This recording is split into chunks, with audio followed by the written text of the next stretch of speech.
Hello guys. तो guys कैसे हो आप सब। तो गाइस आज हम लोग करने वाले हैं पायान वर्सेस परमैन। तो गाइस जल्दी से जल्दी शुरू करते हैं बिना किसी टाइम पास के। अबे ताऊ तेरे को कोई काम धंधा नहीं है? नहीं है। अपन सबसे पहले सुबह उठता है, लोगों का पटड़ी वाला लोटा उठाता है, थोड़ा बहुत पानी पीता है, नमक सूंघ के गुटखा खाता है और आराम से फैल के सो जाता है। अपन को कोई काम धंधा नहीं है। बेटे मैं तो रोज ही गाना गाता रहता हूँ, आज तू गा। ओके मेरे को कोई प्रॉब्लम नहीं है। ताऊ तू मेरे चैनल में कुछ इस तरह समाया है जैसे गुटखा खाने वाला महाअसुर धरती पर आया है। वाह वाह वाह वाह। अबे अबे तूने मेरे को असुर कैसे बोला? अब तो मेरे को गाना गाना ही पड़ेगा। अच्छा ठीक है गाना गा। चल बेटा गुटखा दे दे रे रे रे रे रे रे। चल बेटे गुटखा दे दे रे। आए हाय। इसके 3000 रुपए काट ओवर एक्टिंग के। मोनू मैं जा रहा हूँ, मैं और बर्दाश्त नहीं कर सकता, मैं जा रहा हूँ। अरे भाई भाई भाई आप कहाँ जा रहे हो? ये गाना सुनने के बाद मेरे अंदर का इंसान मर चुका है। इसे अपने हर गाने में गुटखा बिमली घुसाना होता है। मैं जा रहा हूँ, मेरे को जाने दे। अरे पहले स्टोरी तो पूरी करके जा, उसके बाद जहाँ जाना जा सकता है। इसे तो वीडियो के एंड में देखता हूँ, आज छोड़ूंगा नहीं। हम लोग देखते हैं कि परमैन्स के ऊपर काफ़ी ज़्यादा वर्क लोड आ जाता है, जिसके बाद उन्हें सांस लेने तक की फुर्सत नहीं होती। वो दिन और रात मेहनत करते रहते हैं। उसके बाद बर्डमैन बोलते हैं कि मुझे लगता है कि अब मुझे परमैन नंबर 5 को अपॉइंट कर देना चाहिए ताकि वर्क डिस्ट्रीब्यूट हो जाए। अभी सारे परमैन्स काफ़ी ज़्यादा थके हुए लग रहे हैं मुझे। उसके बाद हम लोग देखते हैं कि बर्डमैन एक बहुत ही ज़्यादा सुंदर लड़की को परमैन नंबर 5 बना देते हैं। अबे कहीं वो गोल्डी गर्ल तो नहीं है? अबे ताऊ मिचिको की बात कर रहा है। अरे नहीं ताऊ मिचिको नहीं है परमैन नंबर 5। चलो ठीक है। उसके बाद हम लोग देखते हैं कि परमैन नंबर 5 ड्यूटी पर आने लगती है और धीरे धीरे पायान उसके प्यार में गिर जाता है। पायान को वो लड़की बहुत ही ज़्यादा पसंद आने लगती है, लेकिन वो लड़की पायान को बिल्कुल भी पसंद नहीं करती थी। उसके बाद हम लोग देखते हैं कि पायान को उस लड़की से वन साइडेड लव हो जाता है, एक तरफा प्यार। वो इमेजिन करने लगता है कि वो लड़की उसकी गर्लफ्रेंड है। उसके बाद हम लोग देखते हैं कि पायान उसे प्रपोज कर देता है, लेकिन वो पायान को बोलती है कि मैं तुमसे प्यार नहीं करती, लेकिन पायान बोलता है कि मैं तो तुमसे प्यार करता हूँ ना। उसके बाद हम लोग देखते हैं कि वो लड़की बोलती है कि जब से मैं परमैन बनी हूँ ना, मुझे काफ़ी सारा नेम फेम मिला है, तो मुझे तुम्हारे जैसे लड़के की ज़रूरत नहीं है। लेकिन उसके बाद हम लोग देखते हैं कि वो लड़की बोलती है ठीक है मैं तुम्हें एज अ फ्रेंड रख सकती हूँ।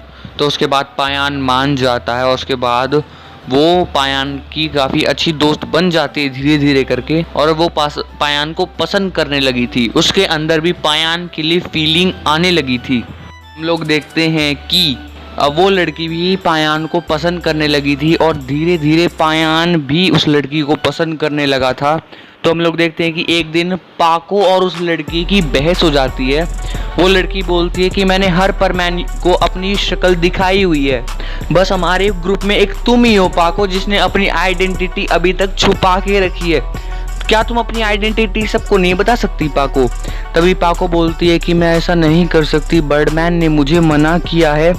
तभी हम लोग देखते हैं कि वो लड़की उसका मजाक उड़ाते हुए बोलती है कि सच सच बोलो पाको, तुम्हारा चेहरा दिखाने लायक है ही नहीं, मेरे को लगता है किसी ने तुम्हारे चेहरे पर एसिड फेंक दिया है। ये बात पाको को चुभ जाती है।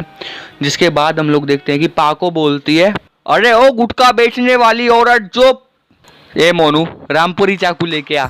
अब बेटा मैं जा रहा हूँ। नहीं आज तू मेरे को आईफोन दे के जाएगा। मेरे को नहीं पता, मेरे को आईफोन चाहिए। ताऊ इधर आ। अरे बेटा मेरे को माफ कर दे, मेरे को मेरी किडनी प्यारी है, भागो। मनूज आदमी कहेगा अगर मोनू ये अगली बार यहाँ पर आया तो तेरी किडनी निकाल के आईफोन ले आऊंगा। भाई ये अगली बार नहीं आएगा, मेरा वादा है। अबे गेट बंद करो, ये मनोज बुढ़ा कभी भी आ जाता है। अब इस मनोज बुढ़े के लिए मैं अपनी किडनी दाव पर तो नहीं लगा सकता ना। भाई भाई भाई आप कंटिन्यू करो। उसके बाद हम लोग देखते हैं कि वो लड़की बोलती है कि पाको आ जाओ, थोड़ी अपनी पावर टेस्टिंग करते हैं। तभी पाको बोलती है कैसे पावर टेस्टिंग करेंगे? तभी वो लड़की बोलती है कि मैं अपने अटैक्स तुम पर करूंगी और तुम अपने अटैक्स मुझ पर करना।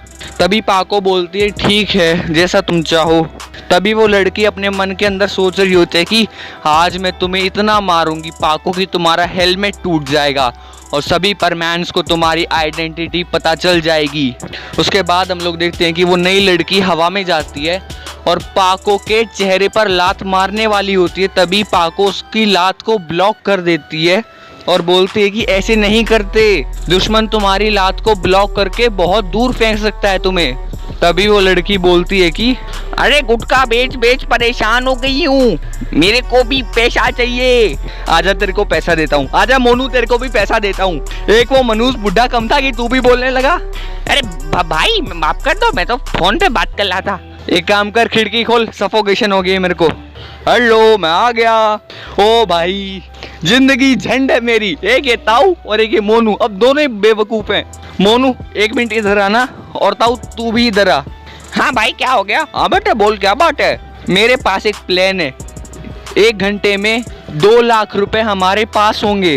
अरे सच्ची में 2 लाख रुपए हमारे पास होंगे? कैसे? बस तुम दोनों को थोड़ा सा दर्द होगा। अरे कैसे?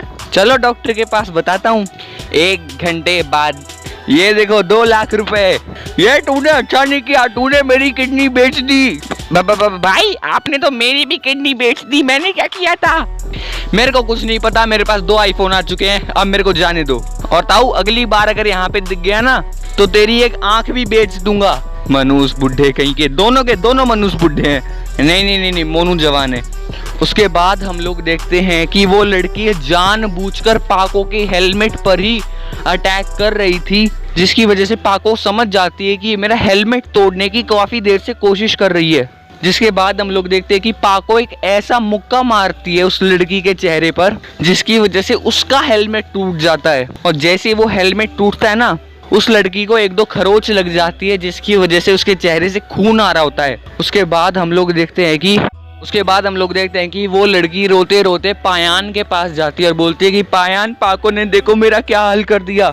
जिसके बाद हम लोग देखते हैं कि पायान काफ़ी ज़्यादा गुस्सा होता है। और उसके बाद हम लोग देखते हैं कि पायान पाको के पास जाता है और बोलता है कि पाको तुम्हारी हिम्मत कैसे हुई मेरी गर्लफ्रेंड के ऊपर हाथ उठाने का। जिसके पहले पाको कुछ बोलने ही वाली होती है कि वो नई लड़की पीछे से आगे बोलती है कि हाँ पाको ने मेरे साथ ऐसा ही किया था। तभी पायान बोलता है कि एक काम करो, अब तुम पाको को मारो। तभी पाको बोलती, पायान तुम्हें पता है तुम क्या कह रहे हो? मैं तुम्हारी पहले की दोस्त हूँ, ये तुम्हारी नई दोस्त है। तभी वो लड़की बोलती है कि नहीं, ये अब मेरी गर्लफ्रेंड है और तुम्हें कोई राइट नहीं है मेरी गर्लफ्रेंड पर हाथ उठाने का। तभी पायान बोलता है कि इसे एक ऐसा थप्पड़ मारो कि इसकी अकड़ सारी निकल जाए। उसके बाद हम लोग देखते हैं कि वो लड़की पाको को थप्पड़ मारने वाली होती है। तभी हम लोग देखते हैं कि पाको गायब हो जाती है, जिसकी वजह से वो लड़की काफी ज्यादा शॉक हो जाती है और बोलती है कि ये पाको कहाँ गई। हम लोग देखते हैं कि परमैन पाको को पकड़ के बहुत ही दूर ले जाता है और बोलता है कि पायान ये क्या कर रहे हो तुम्हारी हिम्मत कैसे हुई पाको के बारे में ऐसा सब कहने की। तभी पायान बोलता है कि परमैन तुमने नहीं पता पाको ने मेरी गर्लफ्रेंड के साथ क्या किया है। तो इसने मेरी गर्लफ्रेंड के जानलेवा हमला किया है, इसने मेरी गर्लफ्रेंड के जान लेने की कोशिश की है, मैं इसे आज नहीं छोड़ूंगा। उसके बाद हम लोग देखते हैं कि पायान पाको पर अटैक कर देता है। तभी परमैन पायान की गर्दन पकड़ लेता है और बोलता है कि अबे सुन भोले इंसान, अगली बार अगर मेरी गर्लफ्रेंड के ऊपर हाथ, कान, नाक या फिर आंख उठा के भी देखा ना तो तेरे टुकड़े टुकड़े करके कुत्तों को खिला दूंगा, समझ गया? मनुष्य पेटला। मेरे को नहीं पता, मैं जा रहा हूँ। भाई आप कहाँ जा रहे? स्टोरी चालू है। नहीं, तुम दोनों ने मेरी जिंदगी झंड बना के रखी हुई है, मैं जा रहा हूँ। अरे भाई ये स्टोरी खत्म करके चले जाओ, उसके बाद जहाँ जाना जा सकते हो। आज तो इन दोनों को छोड़ेगा नहीं अपन। उसके बाद हम लोग देखते हैं कि परमैन बोलता है कि अगर तूने पाको को हाथ भी लगाया ना, हाथ तोड़ के रख दूंगा। तभी पायान बोलता है कि अच्छा परमैन, तुम पाको के लिए मुझे मारोगे। तभी परमैन बोलता है कि तुम भी तो इस लड़की के लिए पाको के ऊपर हाथ उठाने वाले थे, तो मैं नहीं उठा सकता क्या तुम्हारे ऊपर? एक बात याद रखना कान खोल के, अगर मेरी गर्लफ्रेंड के ऊपर हाथ उठाया ना तो ये जो हाथ है ना ये तेरे चेहरे पे पड़ेगा और तेरा चेहरा खत्म हो जाएगा। उसके बाद उस लड़की को काफी ज्यादा गुस्सा आता है और वो बोलती है कि ठीक है तो 1v1 करके देख लेते हैं ना किसका बॉयफ्रेंड ज्यादा पावरफुल है। उसके बाद पाको बोलती है मुझे कोई एतराज नहीं है, ठीक है। उसके बाद हम लोग देखते हैं कि परमैन और पायान का 1 वर्सेस 1 होने वाला होता है, रियल लाइफ में, फ्री फायर में नहीं। अच्छा हुआ तूने बता दिया, वरना मैं तो फ्री फायर सोच रहा था। उसके बाद हम लोग देखते हैं कि एक साइड पायान खड़ा होता है और एक साइड परमैन खड़ा होता है। पायान एक गैजेट लेके आता है जिसका नाम होता है एयर गन, जो कि बर्डमैन ने उसे दी थी, डोरेमोन वाली नहीं है।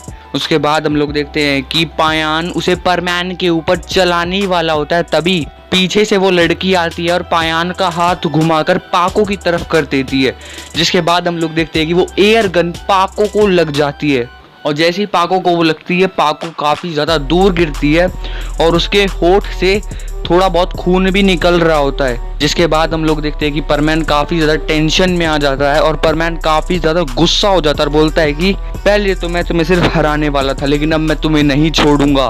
उसके बाद हम लोग देखते हैं कि परमैन चिल्लाता है इन्फिनिटी 9, उसका रूबी इरेकल सेट बाहर आ जाता है और परमैन बोलता है कि आ तू अब। उसके बाद हम लोग देखते हैं कि पायान बोलता है बस बहुत हुआ, मैं और कितने दिन इससे डरता रहूंगा, अब मैं इसे नहीं छोड़ूंगा। उसके बाद हम लोग देखते हैं कि पायान फुल स्पीड से परमैन की तरफ जा रहा होता है और वो परमैन को एक मुक्का मारने वाला होता है और परमैन भी पायान को एक मुक्का मारने वाला होता है। तभी वहां पर बर्डमैन आ जाते हैं और वो टाइम रोक देते हैं।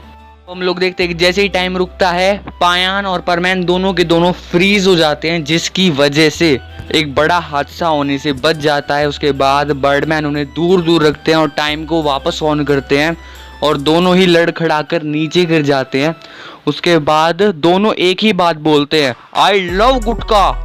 यार मुझसे नहीं होगा ये, मैं जा रहा हूँ, अब बेटे तेरे पैर पड़ता हूँ, स्टोरी पूरी कर मनुष्य आदमी कहीं के। उसके बाद हम लोग देखते हैं कि बर्डमैन बताते हैं कि मैंने एक बहुत बड़ी गलती कर दी कि मैंने एक नया परमैन अपॉइंट किया और मैं भूल गया था कि मेरे को इसे अच्छे से टेस्ट करना चाहिए था, लेकिन मैंने इसे टेस्ट नहीं किया, मैंने इसे डायरेक्टली तुम लोगों के साथ काम करने का वो दिया।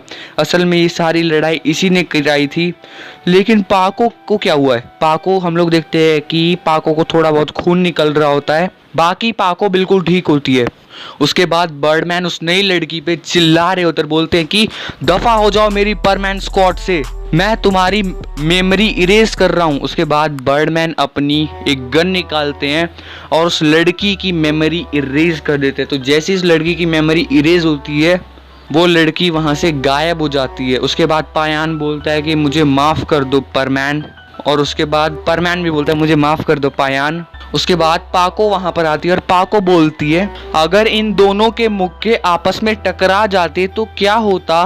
तभी बर्डमैन बताते हैं कि मुझे बताना तो नहीं चाहिए, लेकिन पायान का चूरमा बन जाता, क्योंकि परमैन के पास उस टाइम पर रूबी इरेकल सेट था। पायान के हर एक बॉडी पार्ट फट के अलग हो जाता। पायान काफी सारे टुकड़ों में बट सकता था, लेकिन पायान बच गया है। पायान बोलता है अरे चलो मैं बच गया। उसके बाद हम लोग देखते हैं कि परमैन बोलता है अरे पाको तुम्हारे लिप्स से तो काफी ज्यादा खून निकल रहा है। तभी वो तीनों यानी कि पायान, बूबी और बर्डमैन बोलते हैं चलो यहाँ से चलते हैं, ये लोग अपना देख लेंगे। उसके बाद वो तीनों वहां से चले जाते हैं और परमैन पाको को लिप टू लिप किस कर देता है। और जैसे ही वो अलग होते हैं, पाको पूछते हैं ये किस लिए। तभी परमैन बोलते हैं मैं तुम्हारा ब्लड टेस्ट कर रहा था, तुम्हारा खून मीठा है। पाको थोड़ा बहुत हंस रही होती है। तो गाइस इसी के साथ आज की स्टोरी हम लोग खत्म करते हैं। यार बहुत ही ज़्यादा गर्मी पड़ रही है, जब ये रिकॉर्डिंग कर रहा हूँ ना मेरी हालत ऐसी है, जो मेरी जो शर्ट है ना ये बिल्कुल भीग चुकी है। ये 15 मिनट की रिकॉर्डिंग करने में मेरे को लगभग आधा घंटा नहीं पूरा 1 घंटा लगा भाई साहब, पूरी शर्ट भीग चुकी है। तो गाइस अब मैं भी जा रहा हूँ आराम करने, लेकिन मोनू और ताऊ को पिटवाने के बाद मैंने लिख दिया ताऊ की टी शर्ट पे कल्लू पहलवान गधा है दम है तो कल्लू पहलवान अखाड़े में आ जा। ताऊ मैंने तेरे लिए एक शर्ट खरीदी है। अरे कौन सी शर्ट खरीदी है? अब बेटा ये तो बहुत ही बढ़िया शर्ट है, बहुत पसंद आई मेरे को, चलो इसे पहन के बाहर चलते हैं। अरे ये तो हमारे कल्लू भाई को बहुत ही ज्यादा बेकार चीजें बोल रहा है, उठा लो ताऊ को। अरे अरे कहाँ लेके जा रहे हो मेरे को? कालिया पहलवान जी, इसकी शर्ट के पीछे देखो क्या लिखा है, आपको चुनौती दे रहा है अखाड़े के लिए। क्या इस बुढ़े की हिम्मत इतनी बढ़ गई है, इसे अखाड़े में लेके आओ। अरे अरे बचाओ रे। जा मोनू तू भी जा। ठीक है भाई, एक तरफ है ताऊ और एक तरफ है कल्लू पहलवान, और ये हम क्या देख रहे हैं, मोनू और ताऊ बुरी तरीके से पिट रहे हैं।